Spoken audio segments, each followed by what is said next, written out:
तो वहीं रूस और यूक्रेन के बीच के मौजूदा हालात की वजह से और जो ये युद्ध है इसकी वजह से ग्लोबल मार्केट में कच्चे तेल के दाम पर साफ असर पड़ रहा है। आपको बता दें $115 जो बैरल की कीमत हो चुकी है और इसके साथ ही ऐसे में अब आने वाले दिनों में भारत में पेट्रोल और डीजल की कीमतें बढ़ना लगभग तय है। पिछले 120 दिनों से देश में पेट्रोल और डीजल की कीमतों में कोई बढ़ोतरी हालांकि नहीं की गई, जबकि कच्चे तेल की कीमतें करीब 70% बढ़ चुकी हैं। भारत में पेट्रोल और डीजल की कीमतों और चुनावी मोहलत का ट्रेंड अब बनता जा रहा है। ऐसे में मोदी सरकार विधानसभा चुनावों से ठीक पहले पेट्रोल डीजल की कीमतों में बढ़ोतरी से बचती रही। हालांकि चुनाव खत्म होते ही वो कीमतों को बढ़ाने में देर नहीं करती। फिलहाल देश में उत्तर प्रदेश समेत 5 राज्यों में विधानसभा चुनाव जारी हैं। इसके नतीजे 10 मार्च को आएंगे और इसी वजह से अगले हफ्ते से दाम बढ़ने के अनुमान लगाए जा रहे हैं। आपको बता दें, विश्लेषक का यह भी कहना है कि पेट्रोल और डीजल के दामों में बढ़ोतरी एक बार में ना होकर रोज थोड़ी थोड़ी जरूर की जाएगी। लेकिन आपको बता दें कि जिस तरीके से युद्ध जारी है यूक्रेन और रशिया के बीच में, उसकी वजह से साफ असर शेयर मार्केट पर भी देखा जा रहा है और पेट्रोल और डीजल के दाम पर भी इसका सीधा असर होगा। और इसी बारे में विस्तार से चर्चा करेंगे। हमारे साथ डॉक्टर शरद कोहली जुड़ चुके हैं, एक इकोनॉमिस्ट हैं वो, और इसके साथ ही उन पर चर्चा करेंगे उनसे। सर, बहुत बहुत स्वागत आर्य न्यूज में आपका। शुक्रिया, धन्यवाद। डॉक्टर शरद, जिस तरीके से अंतर्राष्ट्रीय बाजार पर जो असर देखने को मिल रहा है यूक्रेन और रूस के बीच युद्ध के हालातों का, क्या लगता है सर कि आने वाले दिनों में पेट्रोल पर कितना ज्यादा असर पड़ने वाला है, कितना उछाल आ सकता है? देखिए, बहुत खतरे की घंटी है अगर हम आम उपभोक्ता की और देश की आम जनता की बात करें, क्योंकि जब इलेक्शन से पहले जिस समय पेट्रोल और डीजल की प्राइसेस बढ़नी रुक गई थी, आपको याद होगा और सभी दर्शकों को भी याद होगा, तो उस समय क्रूड की प्राइसेस करीब $70 के आसपास थी। आज अभी जब मैं देख रहा हूं, अभी जब हम बात कर रहे हैं, तो करीब $114-115 ये पहुंच चुकी है। इसका मतलब इसमें करीब करीब $44 का उछाल आ चुका है, जो कि 50% से भी ज्यादा है। तो आप समझ सकते हैं कि अगर उस टाइम पेट्रोल डीजल की कीमतें जो कि सरकार ने घटाई थी, केंद्र सरकार ने एक्साइज घटाई थी, राज्य सरकार ने वैट घटाया था लोगों को राहत देने के लिए, और अब जो परिस्थिति बन चुकी है, क्योंकि भारत का हर $1 बढ़ने से करीब करीब 10,000 करोड़ का फर्क पड़ता है, और ऑयल मार्केटिंग कंपनीज इस समय घाटे में आ चुकी हैं। उनकी जो रिकवरी है, जिसको हम अंडर रिकवरी कहते हैं, वहां जा चुका है। इसका मतलब वो पूरी कीमत नहीं वसूल पा रही है, उनकी लागत ज्यादा आ रही है और पैसा वसूला कम जा रहा है। तो जैसे ही इलेक्शन के रिजल्ट आएंगे, 7 तारीख को उत्तर प्रदेश में आखिरी चरण का चुनाव है, 10 तारीख को रिजल्ट आएंगे, ऐसी उम्मीद की जा रही है कि उसके बाद ये पेट्रोल डीजल के दाम बढ़ाए जाएंगे। पर यह भी उम्मीद की जा रही है कि सरकार इस बात से विदित है कि इसके दाम बहुत बढ़ चुके हैं। अगर हम इसकी पैरिटी करें तो ये तो कहीं ₹150 इस समय बन जाते हैं, 150, 130, 40, कहीं भी जाके ये रुकेंगे। मुझे लग रहा है ये तो महंगाई, जो कि पहले ही खुदरा महंगाई 6% से ज्यादा हो चुकी है।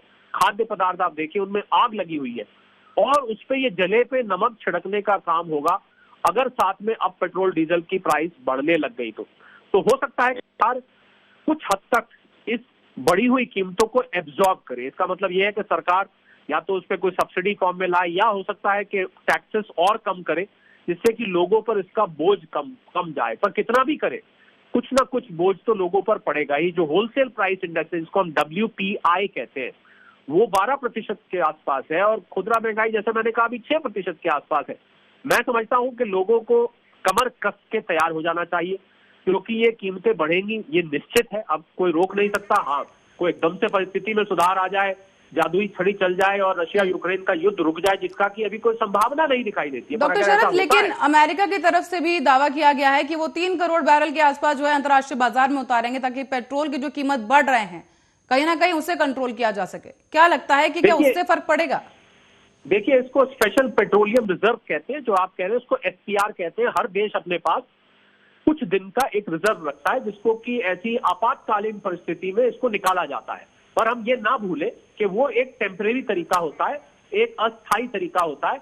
उससे कुछ दिन के लिए तो आप कीमतों में लगाम लगा लेंगे, पर अगर ये युद्ध चलता रहता है, अब सारा कुछ निर्भर करेगा कि ये युद्ध कितने दिन चलता है। अगर ये युद्ध लंबा खिंच जाता है तो अमेरिका का रिजर्व, भारत के पास भी 9-10 दिन का रिजर्व होता है, भारत भी 60 लाख बैरल के करीब है, उसको निकालना चाहेगा कीमतों को स्टेबलाइज करने के लिए। पर सवाल ये उठता है कि अगर युद्ध लंबा चला तो आपके रिजर्व भी खत्म हो जाएंगे, फिर आप कैसे लगाम लगाएंगे? तो मुझे लग रहा है, क्या लगता है जिस तरह से मौजूदा हालात जो बने हुए हैं यूक्रेन और रूस में, क्या लंबे समय तक चलने वाली है जंग, क्योंकि बातचीत का मुद्दा जो है अब मुश्किल लग रहा है, क्योंकि जिस तरीके से रूस हमलावर हो गया है और लगातार जी। घेर दिया गया है यूक्रेन को पूरी तरह से, समुद्री रास्तों के जरिए भी अब अटैक करने की यहाँ पर कोशिश की जा रही है।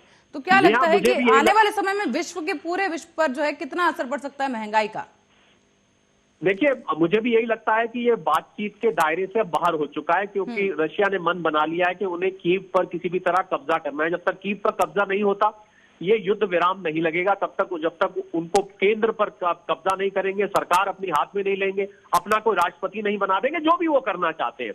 और यही मैं कह रहा था कि अगर ये चलता रहता है और अगर समुद्र से हमला हो जाता है या इसमें परमाणु हथियार चलने की नौबत आती है, तो मुझे लग रहा है परिस्थिति बहुत विकट हो सकती है।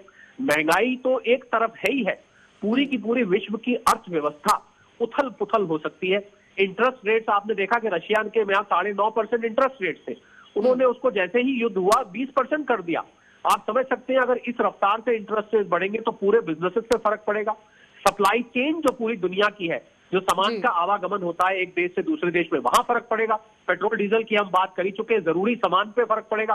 कुल मिला के हम देखें तो पूरी दुनिया में एक तो विकट परिस्थिति जियोपॉलिटिकल लेवल पे खड़ी हो जाएगी और दूसरी विकट परिस्थिति आर्थिक लेवल पे खड़ी हो जाएगी, जिसके लिए मुझे लग रहा है कि देश के हर नागरिक को, अगर हम भारत की बात करें, तैयार रहना चाहिए। मेरी सलाह ये है लोगों को, अगर मैं आपके चैनल आर्या न्यूज के माध्यम से लोगों को 2 लाइन कहना चाहूं तो यही कहूंगा कि आप अपने घर का बजट बैठ के बनाएं, कागज पेंसिल लेके परिवार के लोग साथ में बैठे, और जितना आपका मंथली खर्चा है उसमें जो गैर जरूरी खर्चे हैं उनको आप फिलहाल टाल दें। आपने कोई ऐसा खर्च करना था जो कि बहुत जरूरी नहीं है, उसको अभी आप भूल जाएं।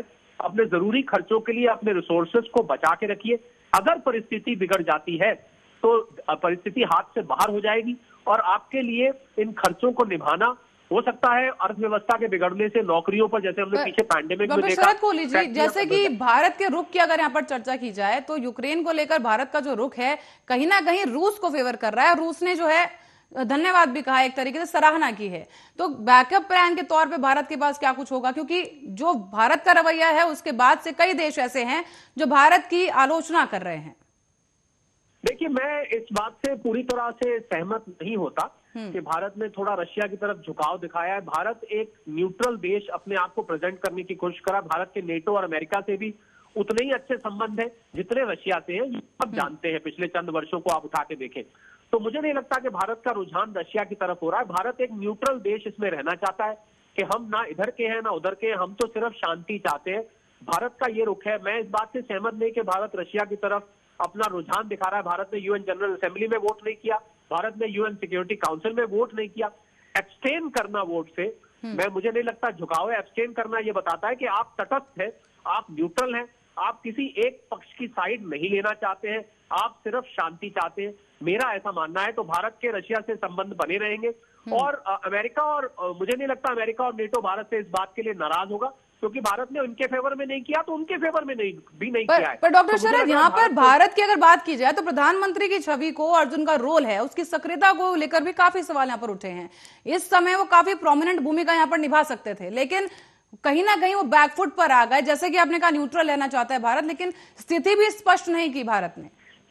नहीं, ऐसा नहीं है। अगर आप, मैं देखिए बिना सरकार का पक्ष लिए आपको ये बताना चाहूंगा कि भारत प्रधानमंत्री मोदी ने राष्ट्रपति पुतिन से 2-3 दफा जब से युद्ध शुरू हुआ है बात कर चुके हैं, और हर बात में, जहां तक हमें ज्ञात है, जहां तक प्रेस से मीडिया से न्यूज आती है, कि हर बात में उन्होंने भारतीयों को वहां से निकालने की बात तो की, पर उससे पहले उन्होंने ये बात करी कि हमें शांति बहाल करनी चाहिए। किसी भी तरह विश्व की शांति जो है वो सर्वोप्रिय है। प्रधानमंत्री मोदी ने हर बार ये बात बोली है। पर अब कोई व्यक्ति अगर जिद पे ही अड़ जाए, अगर उनके उद्देश्य है, उनके अपने ऑब्जेक्टिव है, उनकी अपनी कंपल्शंस होंगी, उसमें हम नहीं चाहते कि वो क्यों ऐसा कर रहे हैं, ये सब जानते हैं, हम सब खबरें इतने दिन से देख ही रहे हैं। तो ऐसा नहीं मुझे लगता कि भारत जो है बिल्कुल अपनी आंखें फेर ली है उनकी तरफ से, या मुंह फेर लिया है। भारत निरंतर प्रयास कर रहा है और आगे मुझे लगता है, ये बहुत अहम बात मैं कहने जा रहा हूं, मुझे लगता है आने वाले समय में अगर ये युद्ध बढ़ता है और ये विश्व युद्ध की तरफ बढ़ता है या ये लंबा खिंचता है, भारत की भूमिका बहुत अहम होगी। भारत का पहला लक्ष्य है अपने लोगों को वहां से निकालना। एक दफे सब लोग वहां से निकल आए, मुझे लग रहा है उसके बाद भारत की भूमिका और सक्रिय हो जाएगी। कूटनीतिक लेवल पे, डिप्लोमेटिक लेवल पे भारत अपनी तरफ से पूरा प्रयास करेगा। भारत एक शांति दूत बन के निकलेगा, मुझे इसमें कतई डाउट नहीं।